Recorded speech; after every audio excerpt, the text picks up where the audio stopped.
ಉದ್ಯೋಗ ಭರ್ತಿಗೆ ಸರ್ಕಾರದ ವಿರುದ್ಧ ಬಿಜೆಪಿಗರು ಪ್ರೊಟೆಸ್ಟ್ ಮಾಡಿದ್ರು. ಬಿಜೆಪಿಗರ ಪ್ರತಿಭಟನೆಗೆ ಡಿಸಿಎಂ ಡಿಕೆ ಶಿವಕುಮಾರ್ ಕಿಡಿಕಾರಿದ್ದಾರೆ. ಬಿಜೆಪಿ ಕಾಲದಲ್ಲಿ ಯಾಕೆ ಉದ್ಯೋಗವನ್ನ ಭರ್ತಿ ಮಾಡಲಿಲ್ಲ? ನಾವಾದಷ್ಟು ಬೇಗ ಉದ್ಯೋಗ ಭರ್ತಿ ಮಾಡ್ತೀವಿ.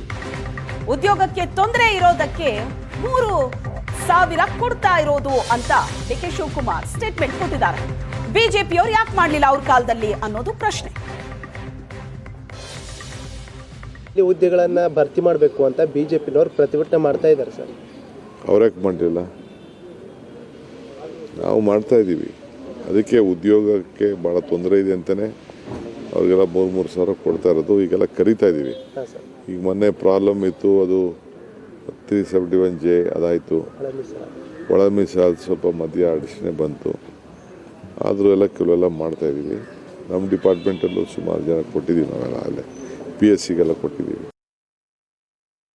ಖಾಲಿ ಹುದ್ದೆಗಳನ್ನ ಭರ್ತಿ ಮಾಡಬೇಕು ಅಂತ ಬಿಜೆಪಿ.